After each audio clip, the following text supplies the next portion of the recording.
I'm Sarah, 32 years old, and up until a few weeks ago, I thought I had my life pretty much figured out. I've been working as a translator for this big company for the past 5 years. I rent a small apartment in the city, nothing fancy, but it's mine, you know? On weekends, I hit up dance classes. It's my thing, helps me unwind after a week of staring at computer screens and deciphering foreign languages. Friends? Yeah, I've got a few. We grab drinks sometimes, catch a movie here and there. It's not much, but it's enough for me. Family, though? That's where things get complicated. See, I've got a younger sister, Emma. She's always been the golden child, Mom's favorite. Dad? He just went along with whatever Mom wanted. It's been like that for as long as I can remember. As we grew older, nothing changed. Emma got the attention, the praise, the support. Me? I was just there. An afterthought. So, I did what any self-respecting afterthought would do, I distanced myself. Calls became less frequent, visits even rarer. It was easier that way, less painful. Then, out of the blue, my phone rang. It was Mom. Sarah, it's your mother. Your father wants to see you. Can you come over this weekend? I nearly dropped my phone. Dad wanted to see me? That was new. Sure. I guess I can make it. Everything okay? Just come, Sarah. Saturday at 2. Don't be late. So, that Saturday, I found myself standing outside my parents' fancy house. It was a far cry from my rented apartment, that's for sure. I took a deep breath and rang the doorbell. Mom answered, looking me up and down like she was appraising a piece of furniture. You're here. Come in. I stepped inside, and there they all were. Dad, looking frail and tired in his armchair. Emma, perfect as always, perched on the couch next to her husband, Richard. I'd only met him a handful of times. He was older than Emma, always busy with work or whatever it was rich guys did. Hey, everyone, I said, trying to sound casual. What's going on? Dad looked up at me, his eyes sad but determined. Sarah, sit down. We need to talk. I sat down, my heart racing. Dad looked awful, worse than I'd ever seen him. His once strong frame seemed to have shrunk, and his face was pale and drawn. Sarah, he began, his voice weak but steady, I'm terminally ill, sweetheart. The doctors, they don't think I have much time left. No, I whispered, tears welling up in my eyes. There must be something they can do. Dad shook his head slowly. I've explored every option, Sarah. It's time I put my affairs in order. I noticed Mom and Emma exchange a glance. There was something in their eyes I couldn't quite read. Dad continued, that's why I've called you all here today. I want to discuss my will. The atmosphere in the room shifted instantly. I could feel the tension, thick and suffocating.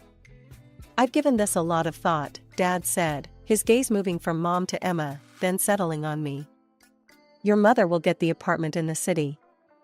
Emma, you'll inherit this house. Emma nodded, a small smile playing on her lips. And Sarah, Dad paused, his eyes locking with mine. I've decided to leave you my savings. All $550,000 of it. For a moment, nobody moved. Nobody spoke. Then all hell broke loose. What? Mom shrieked, her face contorting with rage. You can't be serious, John.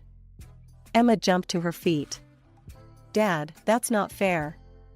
Sarah's barely even part of this family anymore. Dad's fist came down on the arm of his chair with surprising force. Enough, he roared, his illness momentarily forgotten. This is my decision, and it's final. I've been under your influence for far too long, Margaret.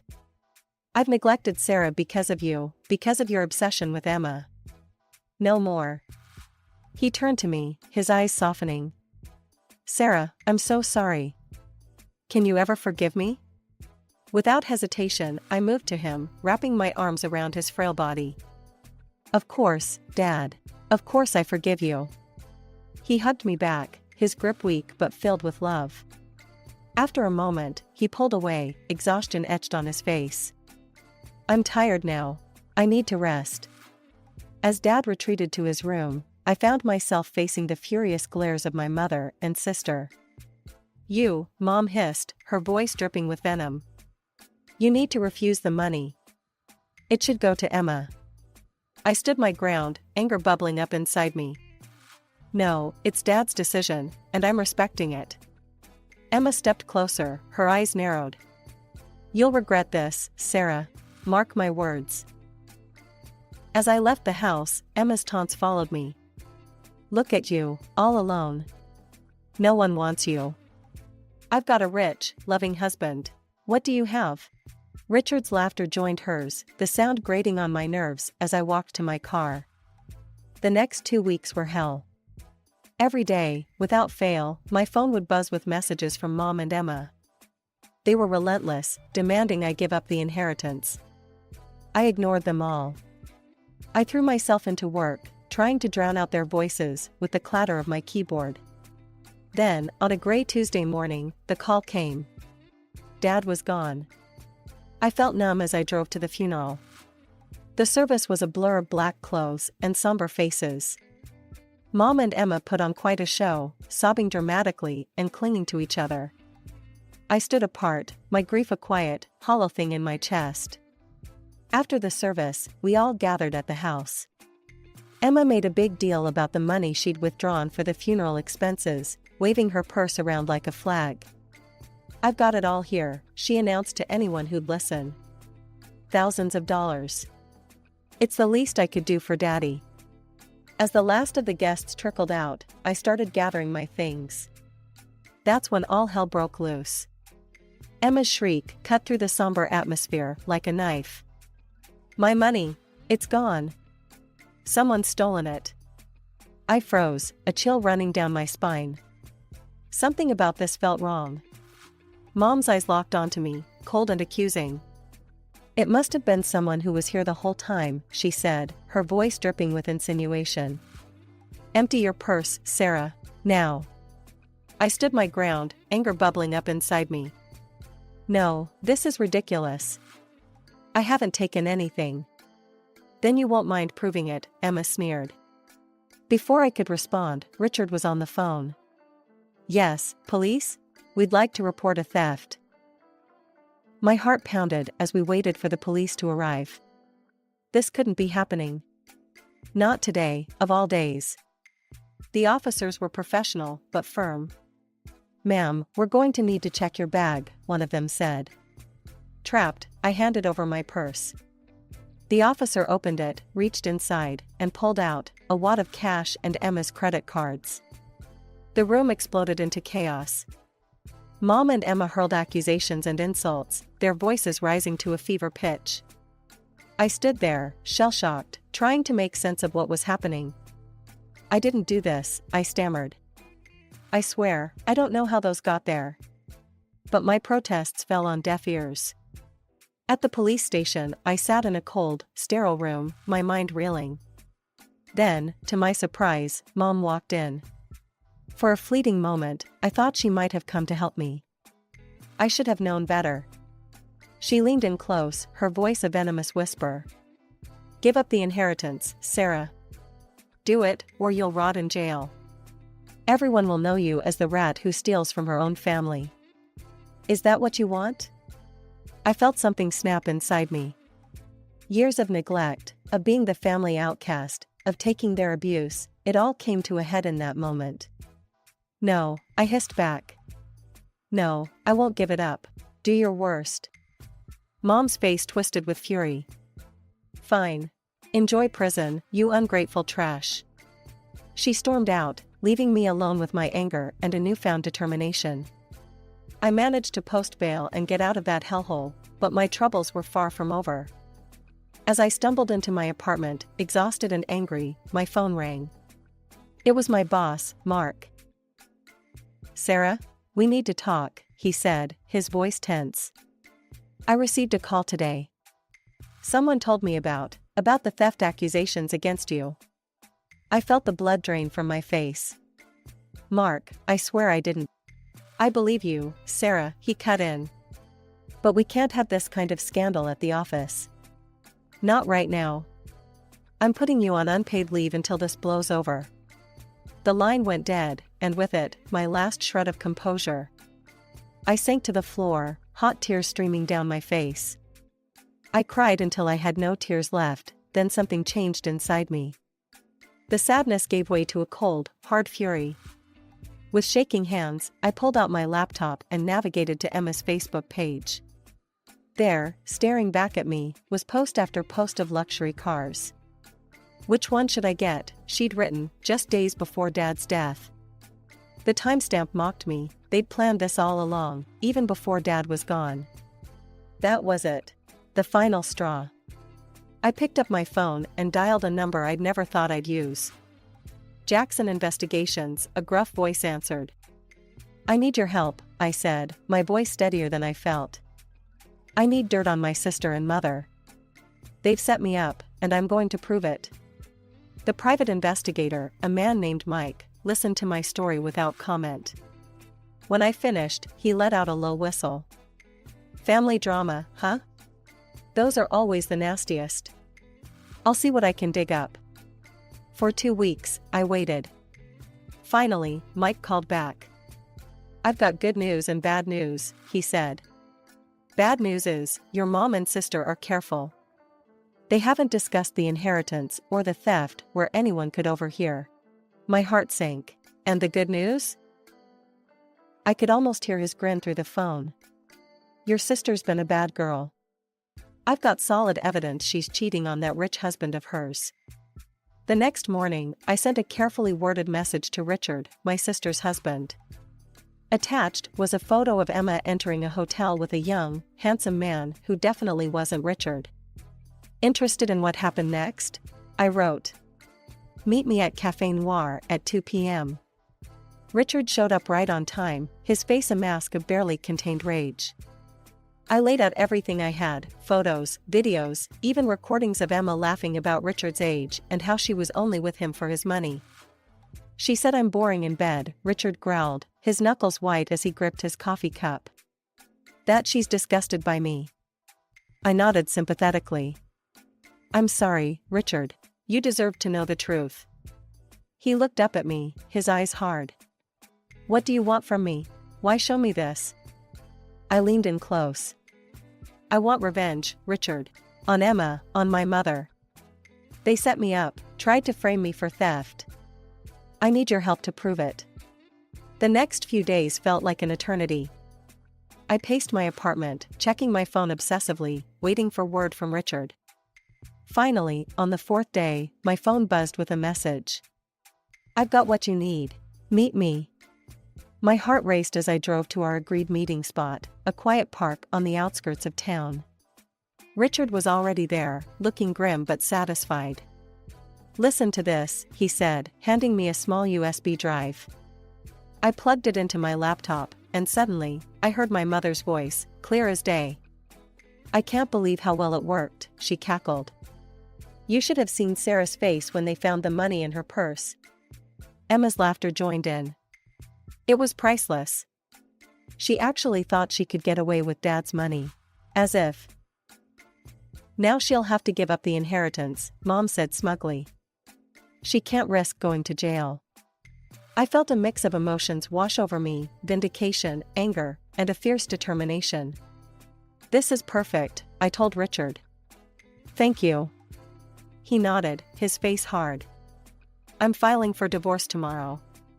According to our prenup, if Emma cheats, she gets nothing. In fact, she'll owe me. The day of the will reading arrived faster than I expected. As I walked into the notary's office, I saw them all there, Mom, Emma, and Richard. Mom and Emma wore matching smug expressions, clearly expecting me to cave and give up my inheritance. The notary cleared his throat, ready to begin, but I held up a hand. Before we start, I have something to say. Mom and Emma exchanged gleeful glances, probably thinking I was about to renounce my claim. Oh, how wrong they were. I know what you did, I said, my voice steady. I know you set me up, planted that money in my purse. And I can prove it. Before they could react, I pressed play on the recording. Their own voices filled the room, confessing to their scheme. Mom and Emma's faces drained of color. How did you get that? Emma stuttered. That's when Richard stood up. I recorded it, he said, his voice cold. I heard everything. Emma's eyes widened in panic. Richard, I don't understand why you did this. He cut her off by tossing a manila envelope on the table. Outspilled photos of Emma with her lover. Save it, he spat. I know all about your affair too. I'm filing for divorce, and according to our prenup, you don't get a cent. In fact, you'll be paying me. The room erupted into chaos. Mom and Emma started shouting, tears streaming down their faces. But their cries were cut short by a new voice. Ladies, you're under arrest. We all turned to see two police officers entering the room. I'd called them earlier, providing them with the evidence of the false accusation and blackmail attempt. As the officers led Mom and Emma away in handcuffs, I felt a weight lift off my shoulders. It was over. I'd won. The notary, who had watched the whole scene unfold with wide eyes, cleared his throat again. Well, shall we proceed with the reading of the will? I nodded, finally ready to honor my father's last wishes. As the notary read out the details, confirming my inheritance, I couldn't help but think of Dad. I hope you're proud of me, I thought. I didn't let them push me around anymore. The aftermath of that day in the notary's office was a whirlwind. True to my expectations, the lawsuit against Mom and Emma was a slam dunk. With the recorded evidence and the police report, their guilt was indisputable. The judge didn't go easy on them. Attempting to frame your own daughter and sister, he said, his voice dripping with disgust. I've seen a lot in this courtroom, but this takes the cake. The verdict came down hard. Mom and Emma were ordered to pay a massive fine, directly to me. The amount was so large, I almost felt dizzy when I heard it. Mom's face turned ashen when she realized what this meant. But I'll have to sell the apartment, she stammered. The judge showed no mercy. Perhaps you should have thought of that before engaging in criminal behavior, Mrs. Thompson. Emma didn't fare any better. With the divorce proceedings in full swing, she was forced to sell the house Dad had left her. Most of that money went to Richard as per their prenup, but a significant chunk came to me as part of the court-ordered compensation. I watched from a distance as their lives unraveled. The apartment I'd grown up in, the house where we'd had that fateful meeting about Dad's will, both sold to strangers. Mom and Emma were left with almost nothing. As for me, life was looking up. With Dad's inheritance and the lawsuit money, I was suddenly in a very comfortable financial position. The first thing I did was quit my translation job. As understanding as Mark had been, the whole experience had left a bad taste in my mouth. Instead, I decided to invest in myself. I'd always had a passion for languages, beyond just translating them. With my newfound resources, I enrolled in a prestigious linguistics program. It was challenging, but for the first time in years, I felt truly alive. I also bought myself a beautiful apartment in the heart of the city. The rest of the money, I invested wisely. I worked with a financial advisor to set up a portfolio that would provide me with a steady income. It wasn't about being rich, it was about having the freedom to live life on my own terms. Months passed, and slowly, the dust began to settle. I heard through the grapevine that Mom had moved to a small rental on the outskirts of town. Emma, last I knew, was crashing on a friend's couch, her dreams of luxury cars and easy living shattered. Richard, true to his word, had divorced Emma and left her with nothing. He sent me a brief email thanking me for opening his eyes. I'm traveling the world now, he wrote. Living the life I always wanted, without dead weight holding me back. I owe you one. As for me, I was thriving. My studies were going well, I'd made new friends who appreciated me for who I was, and for the first time in my life, I felt truly independent. A few months flew by in a whirlwind of activity. With my newfound financial stability and a burning desire to make something of myself, I decided to take the plunge and open my own language school. It felt right, combining my passion for linguistics with my experience as a translator. Thompson Language Academy, I mused, tracing the words on the freshly painted sign. It had a nice ring to it. Recruiting teachers was easier than I'd expected. There were plenty of talented linguists out there looking for an opportunity, and soon I had a solid team teaching everything from French to Mandarin, catering to both adults and kids. One evening, as I was locking up the school, my phone buzzed with a message. It was from Richard. "Hey Sarah, I'm back in town. Heard about your new school. Fancy celebrating your success over a glass of wine?" I hesitated for a moment. Richard and I had parted on good terms after the whole inheritance debacle, but we'd never been close. Still, I owed him for helping me expose Emma and Mom's scheme. "Sure," I texted back. "My place, 8 p.m.? That night, Richard showed up at my door with a bottle of expensive red wine and a warm smile. We settled on the couch, glasses in hand, and started chatting. As the wine flowed, so did the conversation. Richard told me about his travels, his eyes lighting up as he described the places he'd seen and the people he'd met. I found myself opening up too, telling him about the challenges and joys of starting my own business. It felt nice. As the night wore on and the wine bottle emptied, I realized I was seeing a whole new side of Richard. I'm not sure who made the first move.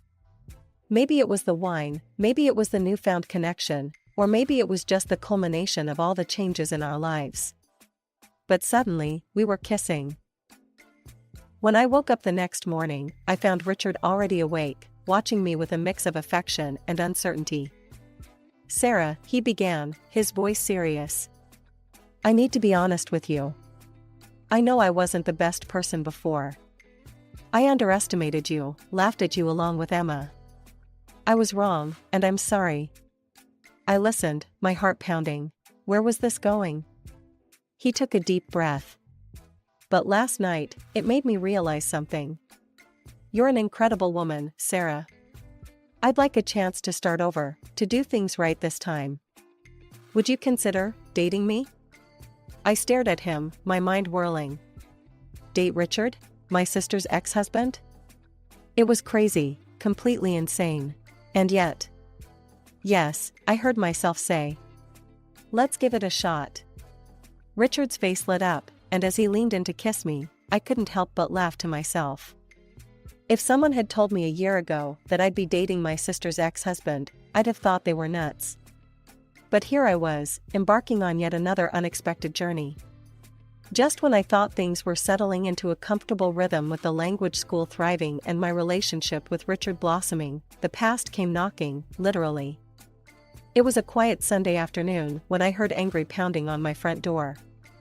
I opened it to find Emma, her face contorted with rage. "You backstabbing trash," she screamed, pushing past me into the apartment. "I know about you and Richard. You've always wanted to take him from me, haven't you? You've always been jealous of what I had." I felt my own anger rising.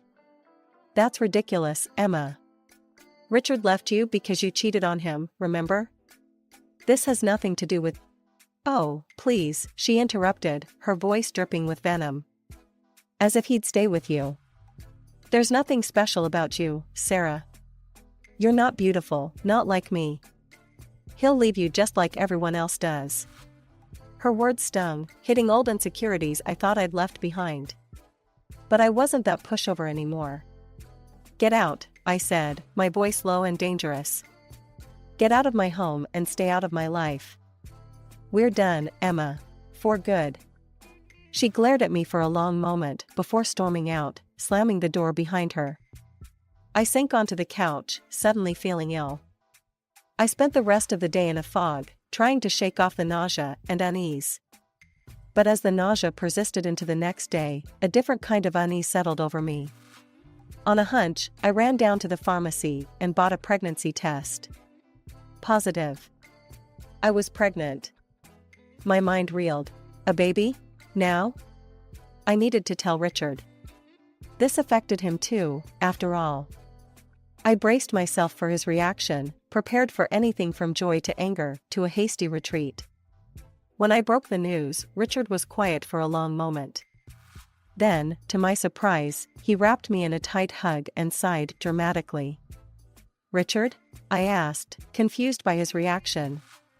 He pulled back, a mischievous glint in his eye. "Well, Sarah, I'm afraid you're going to regret this." I stared at him, my heart pounding. "What do you mean?" His serious expression cracked, replaced by a wide grin. "Because now you're stuck with me for years. Will you marry me?" For the second time in as many days, I was stunned speechless. But this time, joy bubbled up inside me, replacing the earlier distress. "Yes," I laughed, happy tears spilling down my cheeks. "Yes, I'll marry you." As we kissed, celebrating our engagement and the new life growing inside me, I marveled at how far I'd come. From the neglected daughter to a successful business owner, from a victim of my family's schemes to a woman creating her own family. Now, as I plan our wedding, I know there will be two conspicuous absences. Mom and Emma won't be invited. It's a bittersweet decision, but I know it's the right one. I'm building a new life, one filled with love, respect, and happiness. There's no room for their toxicity anymore.